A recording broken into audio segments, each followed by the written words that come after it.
welcome back to my kitchen. Today we're going to do another $5 dinner. So without further ado, let's get it, let's go. Let's see if those pots, come on.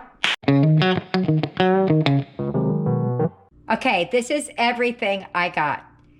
I was going to buy some frozen peas and carrots, but there wasn't any. So I had to do it this way. It really didn't make that much of a difference because this whole thing right here, the way I did it, came out to $4.18. And if I bought the frozen peas and carrots, it would come out to $4.12. So do as you will. I did omit some things from this recipe as well, based on my family's preference. We don't like celery, it calls for celery. We don't like leeks, it calls for leeks. But I got an onion. All right, so here's everything I got. I got a bag of potatoes. They're on sale at Acme for $1. They didn't have the ones that were on sale, so they subbed this one out for me. I got an onion. I have ground turkey. Whatever ground meat you want to use is fine. I have a carrot, or I have 2 carrots, some tomato paste, and a can of peas. First thing we're going to do is scrub up the potatoes and get them going. All right, so of these potatoes, I want to pick out the biggest ones. So I'm going to take, oh, look at that big ones right there. That'll be for the boys. That one, those right there. I'll put these 4 back. We don't need them, so I'll use them for something else another day. All right, so I'm going to scrub these up because we're going to be baking them in the oven, and I'll show you how I bake my potatoes. All right, so I scrub the potatoes. The first thing I do when I'm done is I dry them off. I have some plastic liner on the counter. I don't know if you could see it or not, but it's there because I didn't feel like getting out my cutting board for just that. Here's somebody coming in my front door.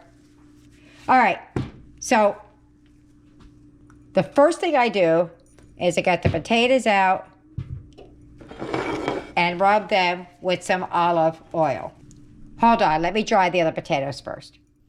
Okay, so a lot of people would poke some holes in the potato and then add the olive oil or whatever oil you're using and the salt.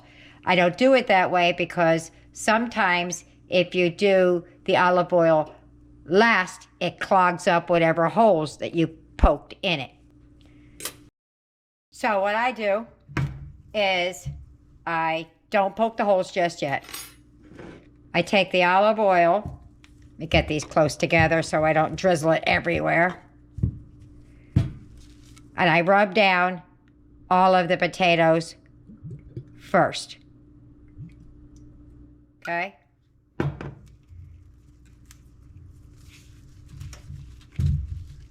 Okay? Grease those puppies up real good. And then, once we're all good and slathered on there, just a minute. Now you could add the salt here and then poke the holes so they don't clog them up. But I find that if I do it that way, I knock all the salt off. So what I do is now I'll poke the holes so the grease doesn't fill up the potato. So just a bunch of holes. Not a lot, just enough to let some of the steam out.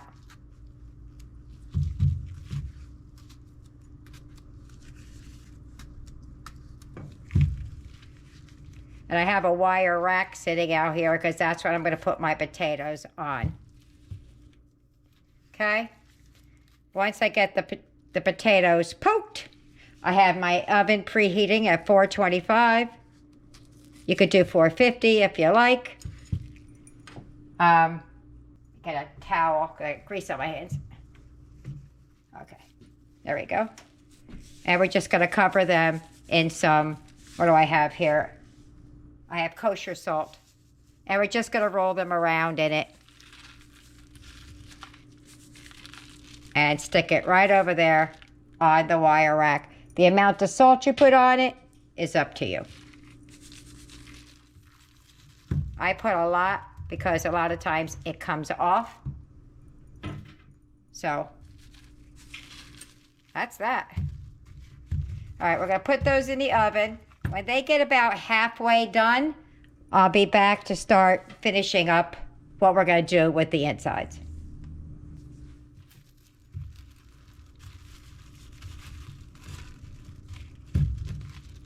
That's what they look like. They're going in the oven.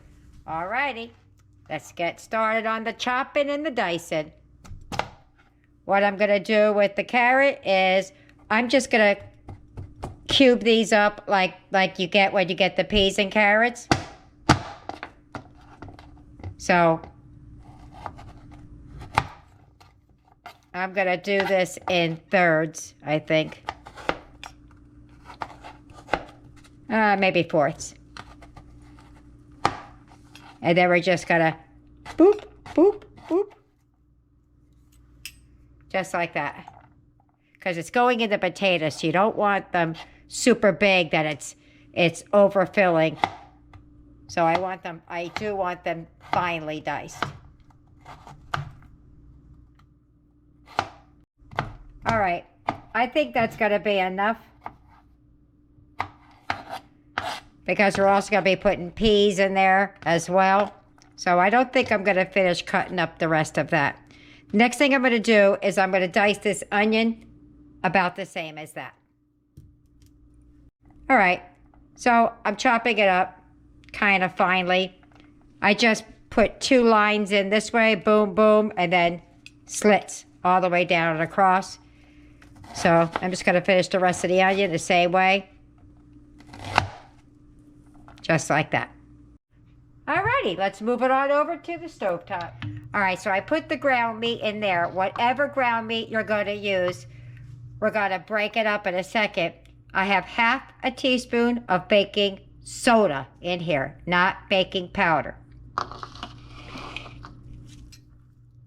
In here, I have 2 tablespoons of water.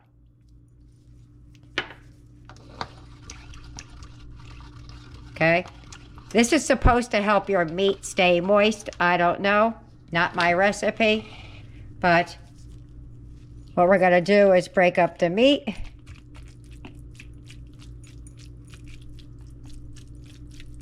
Okay, we're going to add some salt and pepper to taste. Some pepper.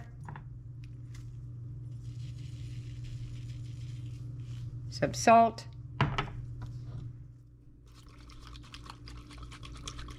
Mix that up, and we're gonna just mix it around till it's all wet. And we're gonna let that sit while our potatoes are cooking for about 20 minutes. That's it. All right. That's all you gotta do. Just let it sit at room temperature. All right, I'm gonna add some what we call butter to the pan.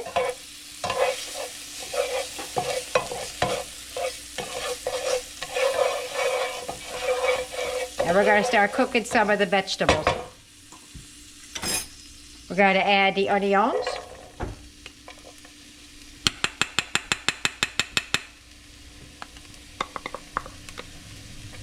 That's good enough, I think.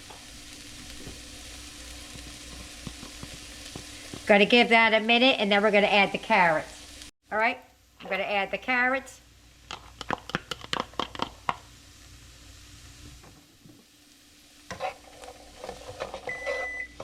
Oh, I gotta go check on the potatoes.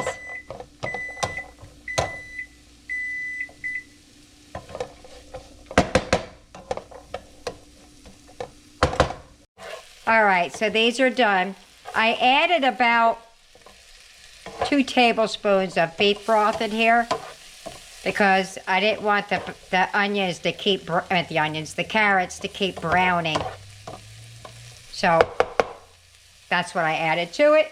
I'm going to add some garlic.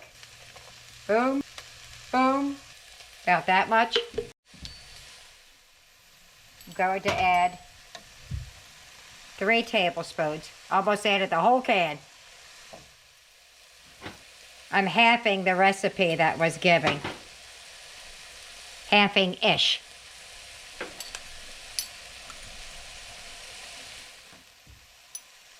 Okay. We're going to mix that till it starts to darken a little bit. Lost my spatula, here it is. Till it starts to darken.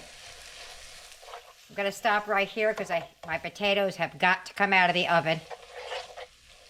That's what we're going to do for now. We still have to cook the meat yet.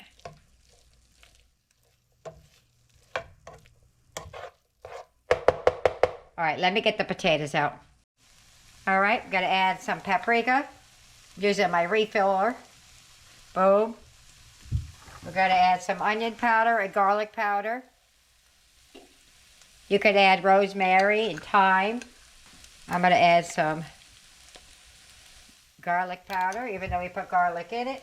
We're going to add some parsley, a bunch of shakes.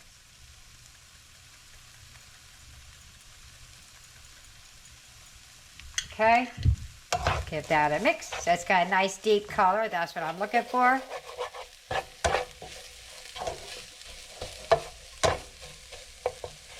And then we're going to add some flour to this. We're going to sprinkle it over top.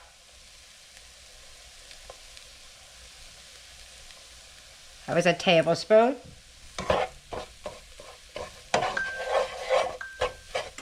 Okay.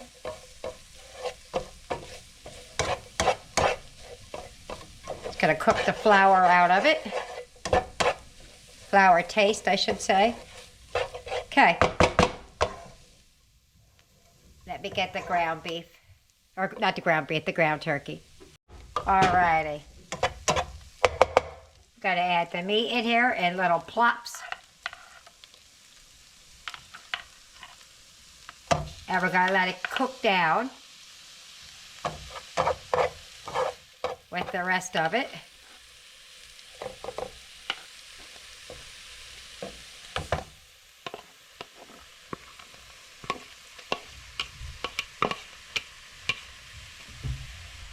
Okay. To this, we're going to add some Worcestershire sauce, a couple of teaspoons.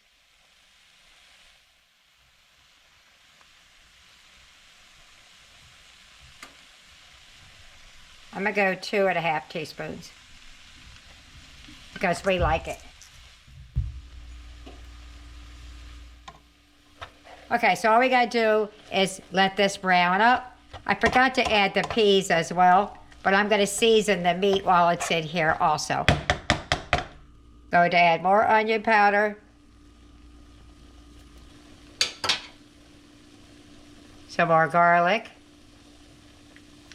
I added salt and pepper to the meat earlier.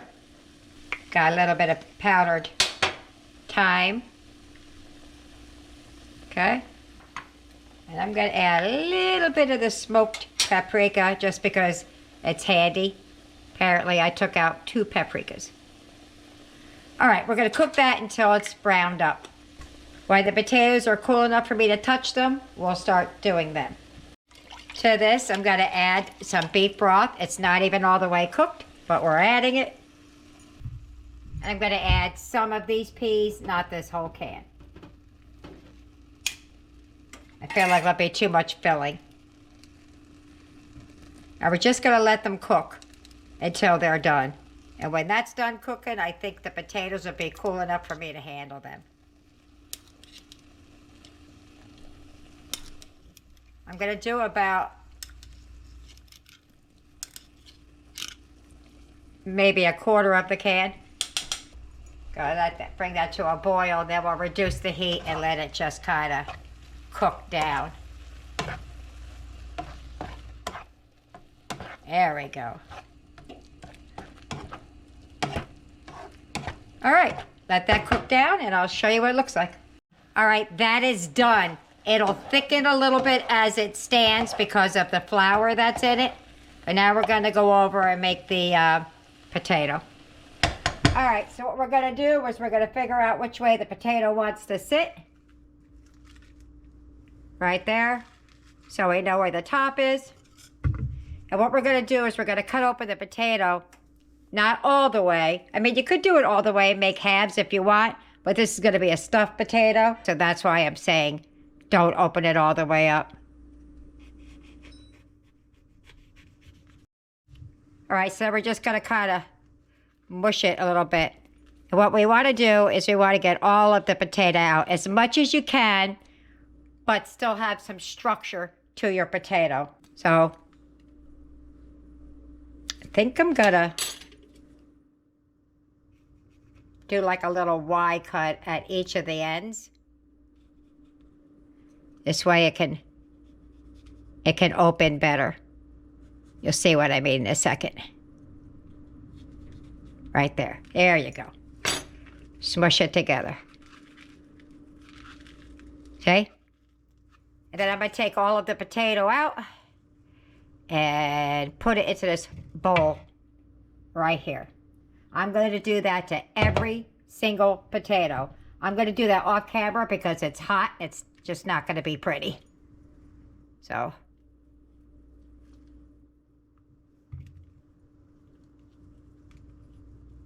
All right, I don't know if you can see down in there, but that's what mine's looking like. I'm going to do all of them like that. All right, so that's what they're looking like. They're all hollowed out, mostly, but they still have some form to them. Now, the potatoes I took out, you're going to make mashed potatoes out of them. So, however you make your mashed potatoes is how you make them. For me, I'm going to put some what we call butter. Big old plop down in there. Some milk. This isn't real milk. This is plant-based heavy whipping cream with water added because Eric can't have milk. Got to add a little bit of that.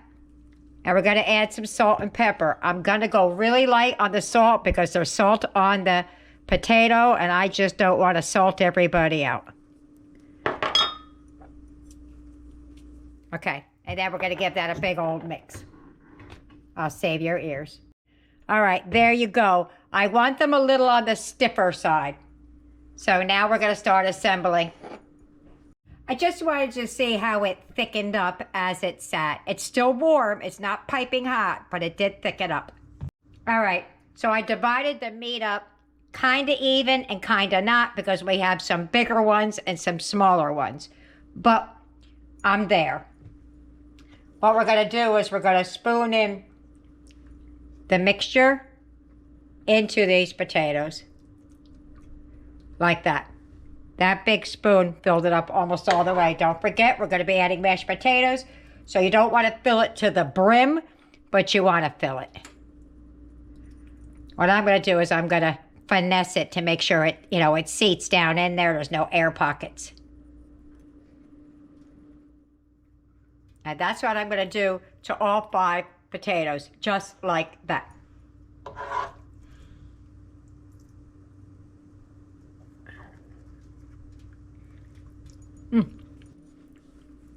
I have to tell you, I munched on a little bit of that meat. Pretty darn good. So they're fairly full. I still have enough to make maybe another whole potato. Maybe 1.5, but so this recipe will be 6. I know I have way more mashed potatoes than I need, but we're going to start spooning in the potatoes on top of the hamburger meat. Now, you could pipe it in, you could spoon it in. I'm just going to use a spoon and my fingers. I feel like I can get it in better that way. I just kind of push it in there, and then we can add some to the top. It's not going to get into the corners without that getting pushed off. All right, so that's what we're going to do. We're going to fill these up with the potatoes, and then we'll add some on top once I'm done.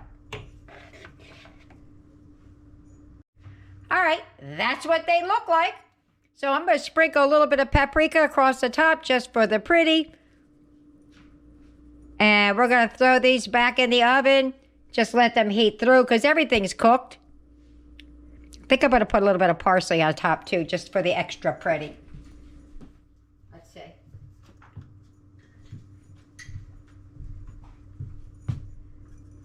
Oh, yeah. Oh, look at there. And we definitely have enough for another potato without even using the innards. All right, those are going back in that same heated oven, and we're going to be eating. All right, here it comes. Ooh, it's hot. Looky there. Looky how yummy that is. I'm going to plate it up, and there's my plate. I'm going to meet you at the table. If you get any benefit at all from my content, you can help me out by clicking like, share, commenting, and definitely hit that subscribe button. And don't forget to hit the notification bell so you'll be notified every time I upload a new video. Dinner time! Doesn't look like a lot, but I know this is going to be filling. Oh, you're actually going to use a fork. Be careful, it's very hot. I cut a piece off on mine already. You can pick it up with your finger if you want and bite it, if it's not too hot. Let me see. That's a big bite, but I'm going to go for it. Yours is even bigger, so. You ready? Why don't you ever look up? Keep an eye on that food, right? All right, let's go. Mmm. Mmm. That is good. I couldn't say because I had so much to swallow. I see you still chewing. That is good. Oh, yeah. Ooh, I just dropped some on my leg. That's really good. That's really good. It's really good. Try that. All right, let me get everybody else fed, and we'll find out, was one potato enough? Bye-bye. Dinner's over. How do we do? Boom. Didn't finish, but this is still Trey's. He's not home yet. He'll be home shortly. That's my half. I couldn't eat it. It was just, I'm just stuffed.